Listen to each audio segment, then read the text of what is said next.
record on this computer, and then share the screen. You know, I've done this once or twice. Okay, so now we're going to talk about hypothesis. And I want to be in full screen mode, but it looks like that's not going to quite work. So in any case, hypothesis is a social, oh, there it is. Hypothesis is a web annotation tool that's basically a text annotation tool for any digital material that's available on the web, essentially. Some of the major uses of it is from classroom use is to have a discussion right in the document itself. So students could read an article and then they could discuss parts of the articles directly in the article. The annotations that you or your students create can be public, shared with anyone on the web who has hypothesis. They could be private, so only you could see them. So if you find interesting websites and you want to keep track of or just make some notes on the document itself, you can do that. Or they could be restricted to a group. And that's how this is normally done if you're using it in class. Now, there's two versions of hypothesis. There's the open public one, which is free, that anyone can join. And there's the Blackboard one that we do have. There's a Blackboard version of it, which is closed and kept within the class group that's automatically created in the class. And we have access to that as a result of a TIP grant, the last round of TIP grants. So we have access to that in all of our Blackboard course shells. And we're going to go through both of those. But in either case, you can create tags that are used to mark up that you can place with a document or with specific comments within a document to classify the content that you're responding to or the type of argument you're using or whatever. This can be used for curation purposes where you're going out and finding articles and just grouping them together in some sense that makes logical sense to you. And a misspelled analysis, it could be used for analyzing arguments or something similar. And sorry about that. And apparently I put the same slide there twice. So what we're going to do is we're going to try it. And the first thing I'd like you to do is to go to the hypothesis website. And let me just grab that link and I'll put it in the chat. But it's just hypothesis with a period between the I and the S.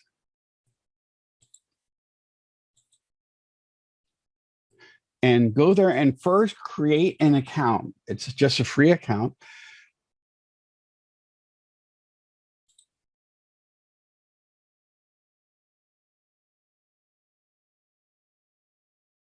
And we lost. We lost someone there. Okay, Catalina, do you have hypothesis an account already? No, that's why I figured I might as well do this today. Okay. It's nice to experiment with it. It's used a lot. And once you have that account, I'm going to put this next link into the chat. Okay. And this will, again, let you join the group, which is one of the ways in which you could share this if you had a class account set up or a class group set up. Okay. And it's okay that I'm doing this with my Oswego email right now? Sure. Okay. Oh, I have to activate it. 1 second. Oh, yeah. Yeah, I forgot about that. Okay.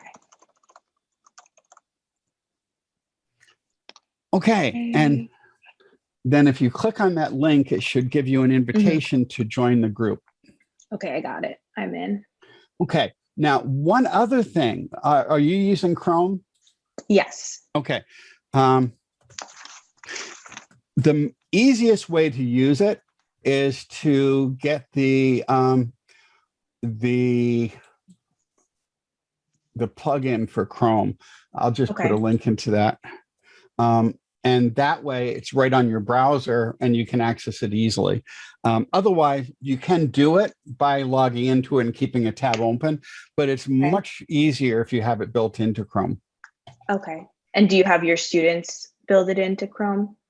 I did when I was using this version. The last couple of years I've been doing, or the last year and a half, I've been using it within Blackboard where they don't need their own accounts. Okay. So it depends mostly on what you're doing. If you're having students going out and finding things and tagging them and sharing them with the class, they would need to do this. But if you're giving them documents and if you're constraining the path of what students are doing, then you pretty much have to do it this way. Okay. And I do encourage them to install it. And there are browser plugins for all the versions for each of them. I'm going to copy these. Hi, Karen. Hi there. And there's 3 links that I just gave. One is to go to Hypothesis, that first link, and create an account. The second is to join a group that was set up for a workshop in January, but we're using the same one for this group. And then once you do that, install the Hypothesis plugin, or I'd encourage you to install the Hypothesis plugin. You can always remove it, but it doesn't take up a lot of bandwidth, and it's just nice to have it there should you decide to use it. Okay, so and Carol, let me put those back in the chat again. There are 3 links. One is to sign up for Hypothesis if you haven't already. The second one, after you do the sign up and you verify that it's your account, the second one will let you join a group for this workshop.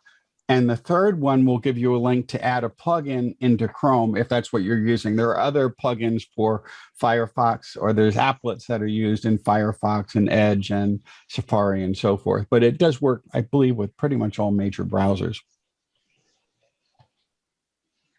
Okay. Now, once you have that, what I'd like you to try doing is to find a URL, just opening up a tab on your browser, dealing with perhaps the educational use of social annotation or any other topic, and then save it to the workshop group with either a page comment or an annotation. And let me just grab, I should open my version of it here. I'm going to open Hypothesis, and this is my version, and I'm going to, well, these are the groups. I'm going to specify the group of the As We Go 2021 workshop. And this shows you all the things that I've linked to, but I'm going to do the same thing. I'm going to go to, let's say, social annotation use. Just a quick Google search, and I'm going to find an article. Here's one at Grandview, Grandview University, and it's Kevin Gannon's page, which is not surprising. And if you've installed Hypothesis in the browser, you get this little H up here. It's probably a little hard to see on that screen, but you get this little H, and that's the Hypothesis plugin. It's off by default. And when you turn it on, you get this little sidebar. And this part is going to look the same in Blackboard once you use it too. So this toggles it on and off, and it's pretty much unobtrusive. You know, it's just there. And when you want to use it, you just click on that little lesson sign, and it expands out. And because I'm using this group, it's only going to show annotations for the group. Now I can change that. If I want to see what public annotations are, we can see all the annotations that other people have put there. And they correspond to blocks of text that people have selected. Page notes are notes on the document as a whole. But I'm going to go back to the group, and I'd encourage you to do the same. Go to the group if you have this set up, and go to the As We Go 2021 workshop. And then I'm going to just put in a page note here. And I'm going to do that by just clicking in that little page symbol there, and just say Grandview University page on social annotation. And I can do more. There's a little LaTeX editor here. You could embed images. You could put a link in if you want to link to other things from the middle of the document. So you can add links to a document. And I'm going to add a tag, and I'm going to call this, I think I already have one for social annotation because I do. It's right, it popped up once I started typing it. And so now this has been added as one of the hypothesis comments or annotations for this particular group. So if you had a class, you could send students out on the web and ask them to find resources on specific topics and then tag them to indicate what topics the concepts apply to. Does that make sense? Any questions? We've got a small group. Just, feel free to leave your microphones on and just say something. I did it. I did the tagging thing. But so as an instructor, you would take the document in tagging the group, and then would everyone's annotations show up at the same time? Anyone who saves the documents to the Oswego 2021 group would be visible when you're on that page. Okay. But if you go over to the hypothesis website, which is hidden under that little drop down, I should move that. But now this will show all the annotations, and there should be one here on, if I refresh it, yeah, and it showed up. If there's there it is. So now anyone in the class would see that, and it would show that there's one annotation here. There are 3 annotations at this site, and there's 3 annotations at this site from this particular group. And these are the tags that have been added. These were people who attended the workshop last time. And as you join, your name would show up there too. I see Karen is in there, and Catalina is there. So then you can see, and if I click on people, I can see what they've tagged, as well as see all the links under the tag. So if I click, for example, criminal justice, it will show me all the items that have that tag. There we go. Mm-hmm. And we had annotating a law, for example. Or we could go to student blogging, and it would call up any blogging concepts and so on there. Or if I want to see the notations that, in this case, I only have the one I just created here, it will show, that looks like it hasn't refreshed, because that new one should be there. Oh, because the other thing is a page annotation and not a specific annotation. Now, if I go to, let's say here, this is one where there are annotations. If you click on it, it shows you what the tags are for that particular resource.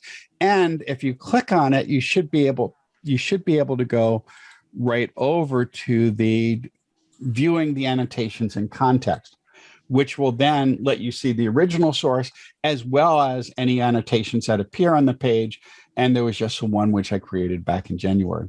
But now, if you want students to read a document and comment on it, what you would do is they would do is, while this is active, so it's a dark instead of a grayed out background, they would just highlight a block of text, and they have 2 choices. They could annotate, which opens up the same thing, but now the annotation here is tied to that specific block of highlighted text. And I'm not going to actually save this one, but you could then type in a comment specific to that portion of the document and then just post it. I'll cancel that because it doesn't really refer to anything specifically there. So I'll cancel. But if I click on here, it will show, I guess this was one before, where criminal justice was added, probably because Maggie was at the last workshop. But basically, you can add notations there, and you could also delete them. And I'll delete that one because it wasn't terribly meaningful. And so that's kind of how this works. And again, going back to the site, if we go over here, we can refresh and see any new annotations. If you wanted students, for example, not to all work on the same document, but each of them to work on their own document, how would you do that? And then also, if you're evaluating it, what's like the easiest way for evaluating? Well, what you can, If you're doing it with this, there is no connection to the gradebook. So what you would probably do is give them some criteria, maybe a rubric that you'd have in Blackboard that would list the number of annotations and specifications over what you ask them to do. You might ask them to place 1 or 2 tags on each item, and you could verify that they're using the tags correctly. And then you would just, what I would do when I've done this is I've had one window open in the Blackboard gradebook with all the names and the rubric associated with that gradebook column.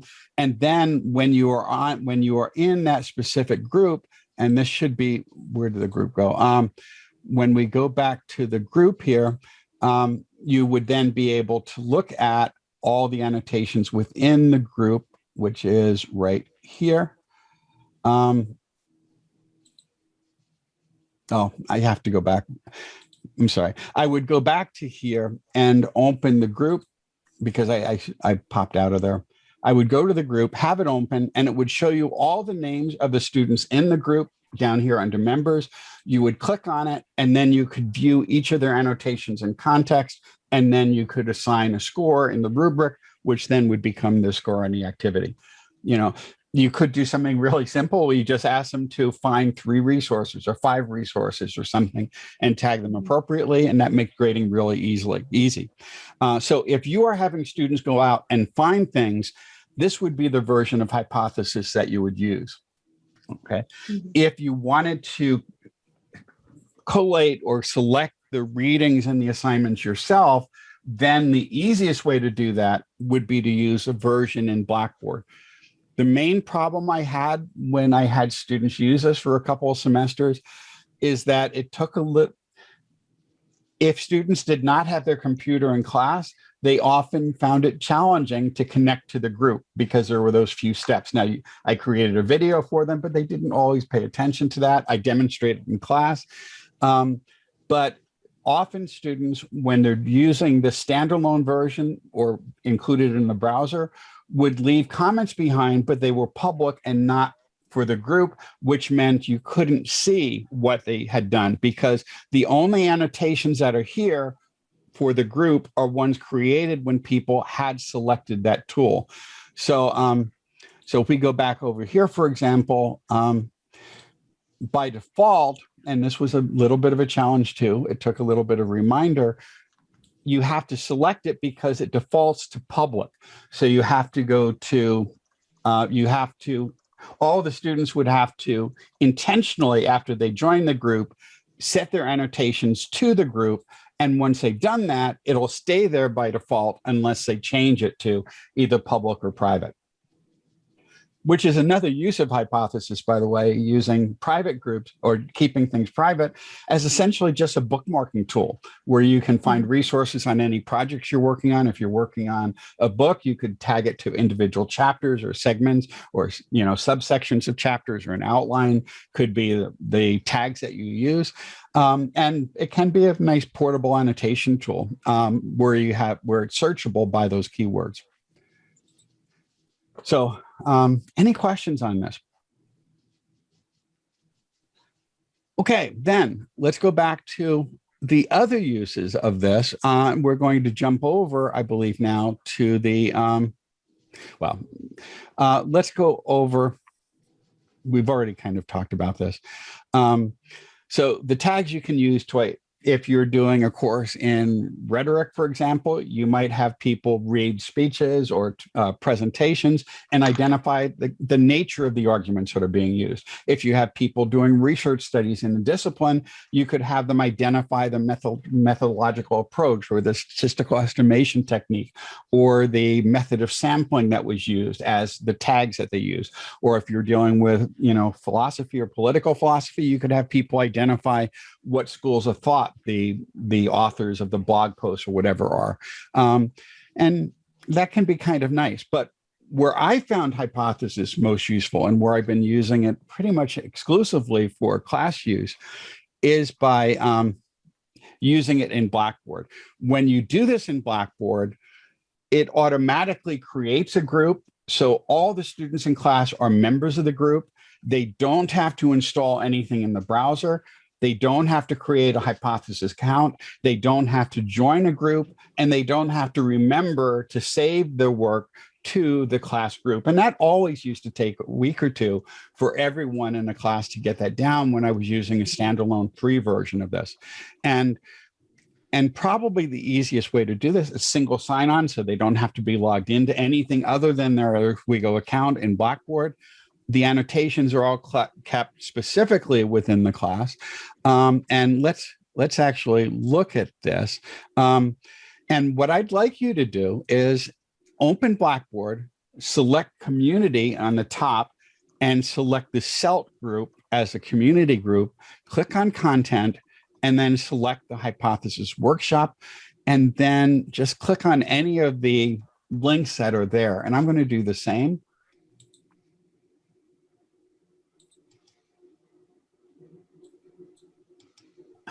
Once I log back in, because I had opened this a little while ago.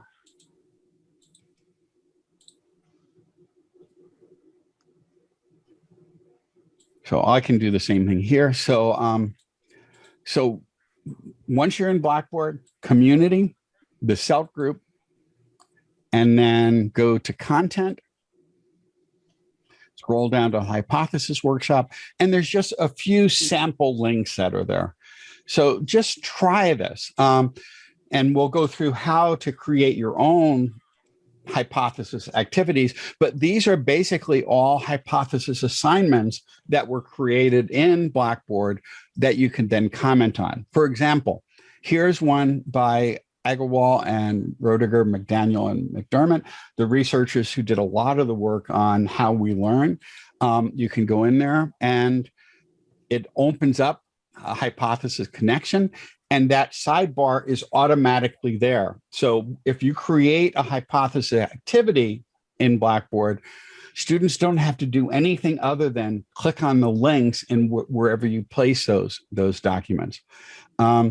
So, you know, you can read through. Do you find that students add page notes instead of annotations? Rarely. It depends on the application. The only time when students might be likely to use page notes is if you find something on the web that is not text-based or is not in an accessible format.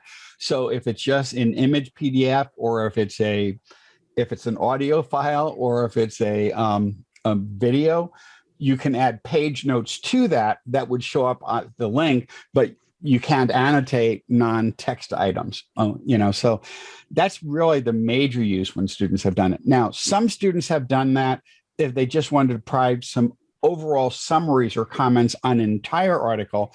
Most of the use involves a close reading of the text itself, typically. So, and the students can see each other's comments. They can see each other's comments, unless they set it to private. And they do have, I believe, that option. Let's just see. So now if I choose annotate, then by default, it posts there, but they could toggle it so it says only me. So if they want to make a note to themselves, you know, something for them to remember, they can do that. The other thing that's strictly private is if you instead, when you block something, if you choose to highlight it, the highlight only appears for you, but there's no annotation associated with it. So you would have the option, a student would have the option of making notes that they only can see, or to highlight something for their own purposes. So, but other than that, by default, everything would get saved to that specific class group, and no one outside the class would see that if they visited that page. So have you ever done this? I'm just thinking, like, if you assigned a reading to students and you wanted them to take their own notes, but you didn't want them to all be taking notes on the same page, is hypothesis not the answer then? Or is there a way to do it with hypothesis? You could, but you wouldn't be able to see the things. They could take notes, but they wouldn't be sharing them. So, okay. So probably hypothesis wouldn't be the way to do it. Probably the easier thing there would be just having it done in a Google Doc, or doing markup or something similar. So this is often used if you want to, and many people will use it instead of a discussion forum where you send students out to read something and then to comment on it. I know I was often frustrated when students were were asked to read something and address certain aspects of it. And they come back with a general response in a discussion board, which suggests that at most they may have read the first paragraph or the last paragraph without really addressing the arguments in it. Here, when they use a hypothesis for the discussion, they're discussing it right in the text itself, and they can respond to each other. So you can get threaded discussions going on in there. So once there's a comment, you could click on it and add more feedback to it and post to that. So you can get, replies to replies and so forth. And you can do, you could even do math typing because it does have that LaTeX editor, for example, which would be helpful in the STEM fields. So that's a really popular use of it. Another use of it is for peer review. Hey, John, just a question. Mm-hmm. So only the owner of an annotation can edit it or delete it, like you just deleted or didn't save it, but can somebody else do that? Like, could I edit a student's comment? No, or you you could just reply respond to the it, student, but you could not edit it. You might, as the instructor, you might be able to delete it, but you wouldn't be able to edit it. But students can't do that to another student. They could not do it to another student. So they could reply to it, but they couldn't edit someone else's comments. Okay, thank you. So this would be really good for like a group close reading exercise, activity, or a discussion post, as you said, but maybe not necessarily an individual homework assignment of just note taking. No, it would probably not be used for that. Okay. Or not very easily. Now you could do this in groups. I suppose you could do it in groups of one, but that would kind of defeat the purpose because the goal is to have students annotate and share their annotations with other people. To that point, John, can you, since Blackboard creates one large group with everybody who's enrolled in the class, can you then create additional smaller groups?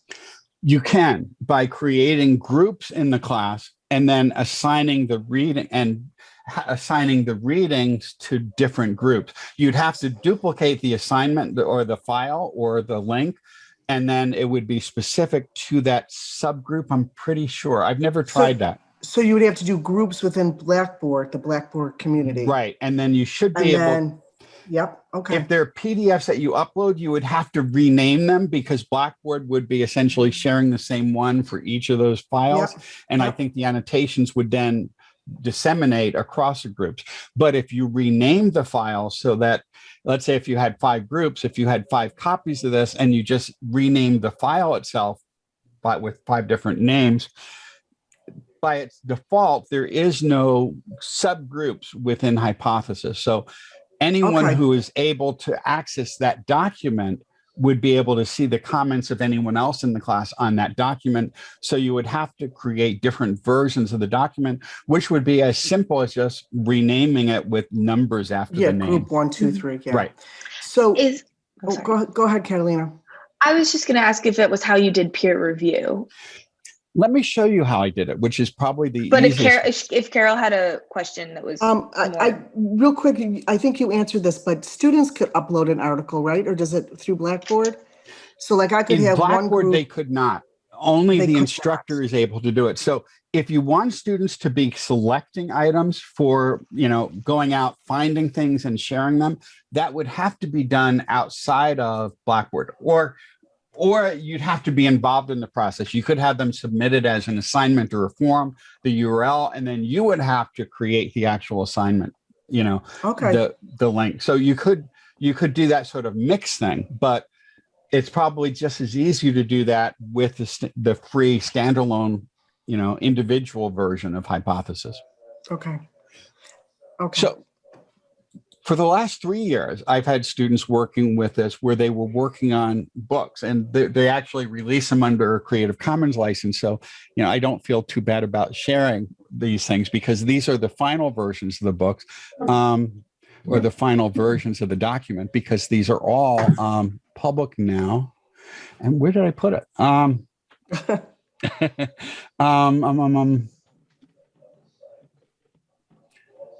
I think it must be the second draft because actually, yeah, this is okay. So what happens is each of these documents is a chapter of their final product. And here we can just take a look at their workflow. So what happens is students created the document in Google Drive. I downloaded them as a PDF, and then I uploaded them in here as a PDF, and then students provided feedback on that. So you see, this chapter had a total of 107 annotations by other members of the class. So, you know, they were giving feedback to each other. And by the way, the color coding here is a way I was able to distinguish the contributions of the individual members of the group, the people who actually wrote the chapter. And this isn't quite the final version, but it's the penultimate version. The other document was a polished draft that didn't go through another set or peer review. So basically, I had students work in individual groups in Google Drive. They jointly wrote the chapters. I downloaded the chapters, uploaded each of the chapters in here, and then students provided feedback to each other using hypothesis. And that worked really, really nicely. So can I ask you, how would that be different than using something like a shared Google document? I actually did that. Well, they actually do the writing in a shared Google document. Right. And I right. actually did that the first time they worked on a project like this. And one of the problems, though, is I was giving them feedback both on the quality of their work, but also the quality of the peer reviews they were doing and what was happening. And I had a few people who just couldn't get quite past this, where I had deadlines for each stage. Like they had to get the first draft done by a certain date. And then there was a week or so to provide feedback to each other. And then there was another week or so for them or 2 weeks to do a second draft. And what was happening is that as soon as people provided comments, the authors of that were getting notified that they had comments on it. They would go in and they would rewrite it and they would clear the comment and the comment would disappear, which meant there was no history of what was being done. Now, I asked them not to do that, but I had to ask them not to do that for about 2 or 3 weeks before it finally stopped. And I was notified that comments had been placed and then cleared. So I would have to go in and clear I would have to revert the changes to put the annotation or the comments back in. So I had a chance to evaluate the feedback that was occurring. So the nice thing about this is it leaves this permanent record of the progress of this. So I get to see the document at each stage, as well as the feedback that students were providing for each other, which made it a little bit easier to give them feedback on the quality of their feedback, as well as on, the writing, because the Google Docs can be changed at any time. And that was the problem. Or for me, that was the issue where I was, again, assessing them on both stages there. Okay, that makes sense. So, it's a little bit of work, but basically, if you're in Google Drive and you have a shared folder, you just save the document as a PDF and then you upload it. And I guess what I should probably do here is just show you how to create a Blackboard, a hypothesis assignment. I'm just going to go in here and create a new folder. We'll just call it junk. So I'll remember to get rid of it. And once you create that, so this is just a folder where I'm going to create a hypothesis assignment. So we're going to scroll down to there and we're going to go here and you choose build content in Blackboard. And if you want to try this in your own instance of Blackboard in one of your courses, maybe a course that's already finished, or if you have any test course, all you have to do is scroll down under build content to hypothesis, You click on that, and then you would choose an item. Now, this could be a PDF that you upload, or it could be any website. So let's say I'm going to go to and grab a link. Let's suppose, I think I've got some links here. Here we go. Let me just find a link. So this is a study. This is for another workshop, but I'm just going to grab the link from here. First, what I'm going to do is I'm going to grab the whole URL, the whole description of it, and I'm going to go back to Blackboard right here. So for the name of this, you give whatever is going to appear on the screen that the students would click on. And all you have to do at this stage is enter the name. You don't do anything else right now. You don't attach anything. The only option you really need to do here is decide whether or not students can see it right away. And typically you'd let students see it, or you can control that by the folder. And then you could either enable or not enable evaluation. And that will create, if you choose yes, it will create a gradebook column where you can then go in and grade each student's work. By default, it goes to a 10-point scale, and it's probably easier to leave it at that because you have to make some other changes. Because of the integration, it's easier just to leave it as a 10-point scale if you choose to use that. I generally didn't, because all you do in here is you get the list of names and you assign points. There's no rubric, and I'd rather share a rubric with the students so they can see where they were gaining points or where they were losing points. But you could always use a comment field in the grade book for that. So if you want to have this automatically create a grade book for whatever it is you're having them do in this, you can just say yes on that. And I'll do that for now just so we could try it, although no one will be able to see it. It defaults to 10. If you choose something else, you have to go in and do some edits. It's probably easiest to make it visible. And this is the same sort of thing you would do with creating any Blackboard assignment. But now there's nothing associated with this. This is where you actually make the link between the hypothesis assignment and the content. And basically, there's two ways of doing that. One is you could enter the URL, and I just grabbed a URL for this from a list of resources. And now, and I did not grab the list of this. One more time, I need to go over and grab that URL from that document, which was in resources. I've got that little drop down that's coming up and covering my screen. We don't see the drop downs. I know, and that's why it looks like I'm just fumbling, but it's a little. Yeah. Okay, what I'm going to do is I am going to move this down to the bottom so it's out of my way. I'm going to go in and grab the URL, and however you'd normally get to it. I'm just going to click on this and choose, right click and choose. I'm going to right click and choose copy the link URL. I'm going to go back over to here and paste the URL in. And now this has now become a hypothesis assignment, and you can see it as soon as it's created. So now this is actually linking to the document on the web, and students then are able to annotate that right within their Blackboard course shell. What if the document is something from like ProQuest that is protected through the library that the student would have to log in? That does not work reliably, unfortunately. Okay. What is probably a copyright violation, but what many people will do is they will just download it as a PDF and upload it directly, which we should not condone copyright violations. But on the other hand, students would have the right to access that anyway. So I think many people feel pretty comfortable doing that as long as it's something that we have a contract where students can view it. So would that pass the accessibility checker? Yes, it should, because it's still a text document, and it's let me rephrase that. As long as a PDF is an accessible document, it will be within here too, and screen readers should be able to view it. What about images? Can you annotate images on Hypothesis? The only way you can do that is with a page note, because the annotations are all tied to the text layer of a document, and an image would not have a text layer.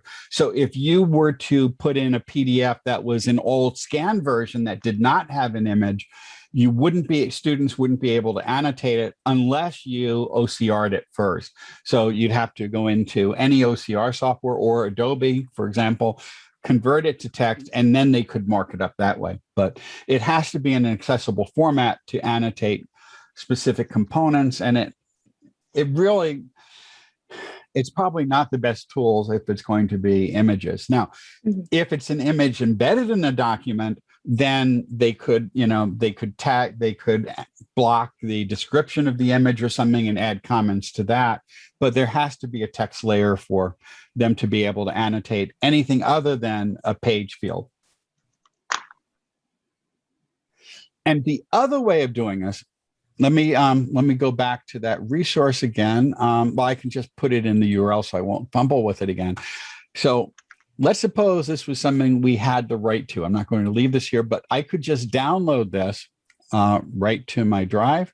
And another way of doing the same thing, of creating it, if you have the document as a PDF yourself, rather than something on the web. And this is, for example, how I would have done it with the student files in Google Drive, is I would have gone in here and I would have, let me just grab that name too again.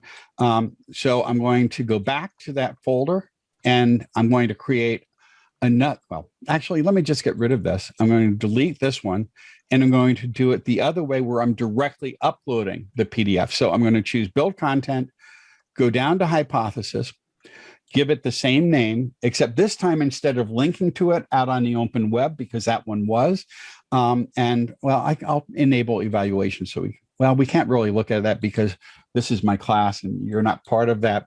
So I should have done that in the other session. But again, you would click on this. And now, instead of giving it the URL, you would choose select PDF from Google Drive. You would then go to the account that you're using, and I've got a number of Google accounts there, and then you would choose, you could select from Google Drive, but that gets it's easiest to choose the upload option, even if it's already there, and mine wasn't there anyway. So what I would do is I would go here, I would choose show in folder, for example, or I'd browse to my download folder. And here we go. And it came up on the other window. And I'm just going to take that and drag it right over to here. It's going to upload it. And it's now going to embed it right there. And it'll look exactly the same, whether it's stored in Blackboard or whether it's out on the web. So those are basically the two ways of doing it. If you have a URL for it and it's available without password protection, then you just link to the item.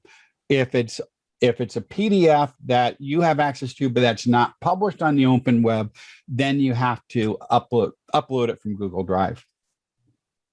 So were you saying that you you don't do the enable grading function and you create a different grade? I don't. What I've done is I've used a rubric, and then I look at the students' comments and then assign scores in the rubric for that one by one, simply because you can see all the student posts and then you can assign a number with the gradebook tool, but you can't give students directly any feedback. You'd have to then go in and edit and add things in the comment field. And I like to use rubrics where I can share the rubric with the students so they know what's expected at first, and then they can see, how they're being evaluated directly. And it's also a little bit easier for me. So I'd be looking at the comments in Hypothesis, in Blackboard, or outside if it was done the other way. And then I'd have the gradebook open in another window, and then I'd open the rubric for each student and complete that and then submit that. And then I like using the rubric, and there's no rubric built into the Hypothesis evaluation. It's just you look at all the student posts and then you can assign scores to them. How do you make that work with the gradebook, in the sense that I like to have an assignment due so it pops up on their to-do lists? The way you would do that is you would go into your gradebook itself. But that they don't think they need to upload something. Right. So yeah, let me go back. I'll go back into, I didn't mean to click all the way out of this. So I'll go in here, and what you would do is you would create in your grade center, you would go to, let me go into the CELT group for this. I wasn't thinking. I should have gone into a class that was empty. Sorry. So what you would do is you would go into the grade center, you would go to your full grade center, and you would choose create a column. And these were just attendance at past workshops, which we haven't updated in a long time. But you would then go to, again, create a column, you give it the name, let's say rubric, or this is hypothesis assignment 1, for example. You give it, and then you choose how you want it displayed as you would normally. You would pick a category for it. You would give it the number of points. Let's say this is going to be 100 points. And then you would create a rubric and associated with it. And I'm not going to do that right now, but you just put in the due date here, and then you would choose submit. And that would then create a gradebook column, and that will just show up at the very end of the columns in this very big gradebook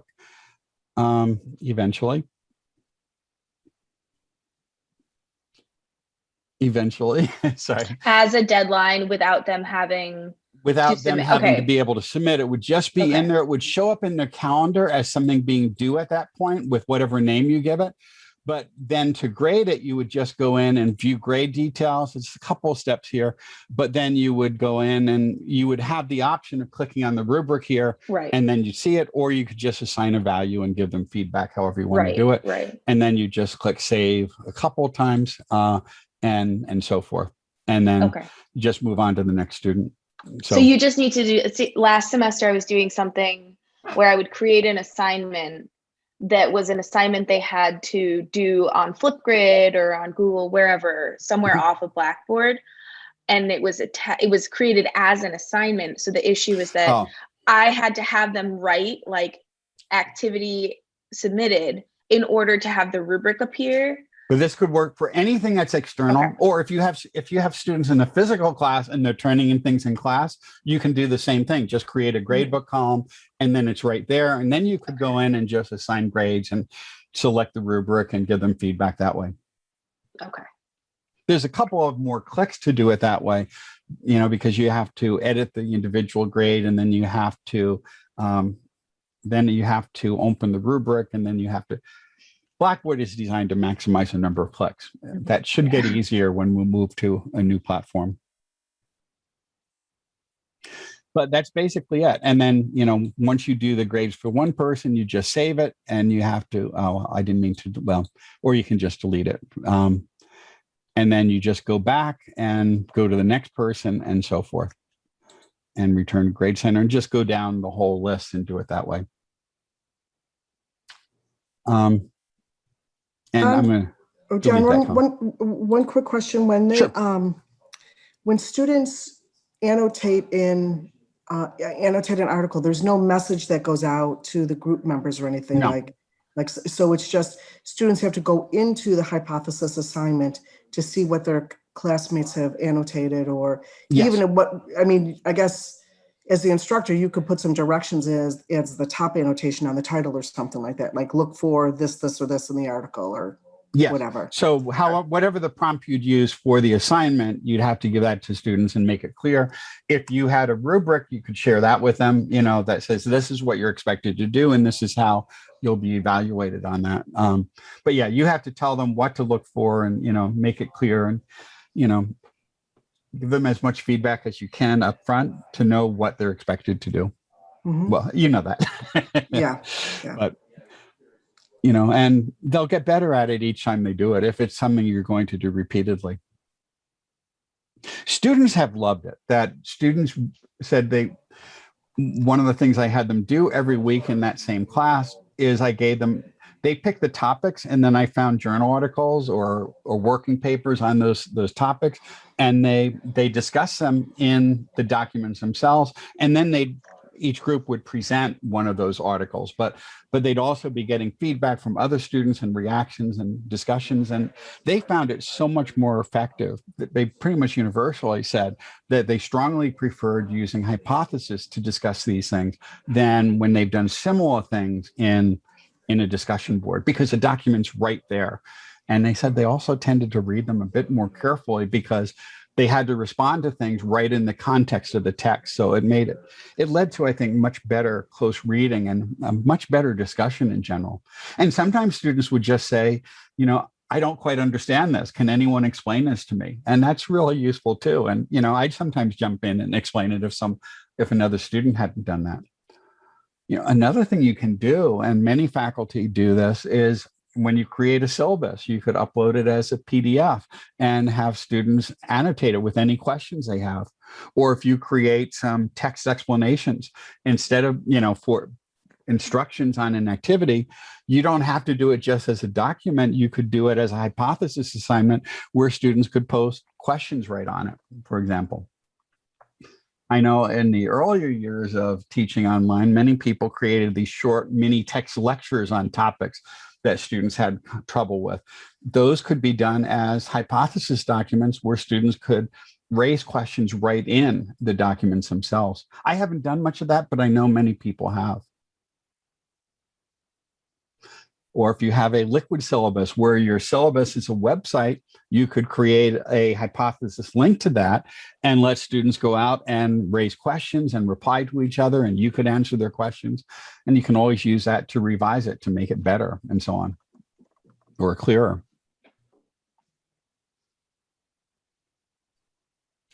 So there's a lot to it, but most people who've used it find it really helpful, and we've had a number of faculty using it, and their students have responded really, really positively. I think we had 7 or 8 faculty use it in the spring, and it worked. From everything I've heard so far, it's been very successful. Do you think that the new system, the new LMS that we go to, will also have hypothesis as a feature? Well, the main issue with that is whether we get continued funding for it, because there is a cost to this. I think it's a couple of thousand or something like that. Might even be a little more than that. But we can have unlimited use of that, at least for now. We have funding through the end of the year. It's available as an LTI integration, which will work with any web browser, with any LMS. So, well, and certainly with the new one we're using, but it works with Blackboard, with Canvas, and with Desire to Learn, and with Moodle, and the other major LMSs. So it should work. I'm confused about this move to the new thing. We're not really actually moving to it for 2 more years? That's what it sounds like. Right now, we don't even have the official contract. Negotiations are going on between the selected vendor and SUNY. They're hoping that will wrap up this summer at some point, and then they can officially announce it. But the plan is to have people start to migrate, at least in the pilot next academic year. So we'll be on Blackboard for the entire year next year. And then some people may start moving the following year, and either in the fall or the spring, and then everyone will have to move over within a couple of years, within 2 years. How do I sign up to be part of the pilot? I hate Blackboard, and I don't want to learn 2 things. I hate Blackboard. I hate Blackboard when I first used it about 15 years ago, and I came back and it hadn't gotten any better. If anything, in some ways, a couple of things got better, but it's become more cumbersome and more buggy. So yes, I've asked the same question, but we won't have definitive plans on that until we get the contract signed, and there's a plan at SUNY for rolling it out to campuses. So, but yeah, I'm very much looking forward to a new LMS. So I share that feeling. And they will want people on campus to experiment with it and to try piloting it, because what we've done when we introduced Angel and Blackboard is we had a semester where a group of pilot faculty use a new LMS, and then provided some summaries, some feedback to the people who were managing it, to our Angel and then Blackboard administrators and our instructional designers, and did a general workshop to faculty about some of the features in it, some of the limitations, and some of the things that people benefited from. I'm assuming we'll do something similar.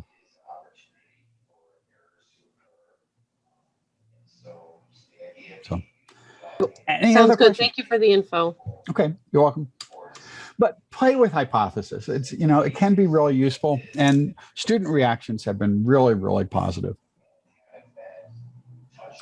Okay, well, I'm going to stop this session and I'll generate the recording, and then I'll remove that 5-second glance at the student gradebook before I post it. So see you later. Thank you. Thank you, John. Bye, ladies. Thanks, John. Bye-bye.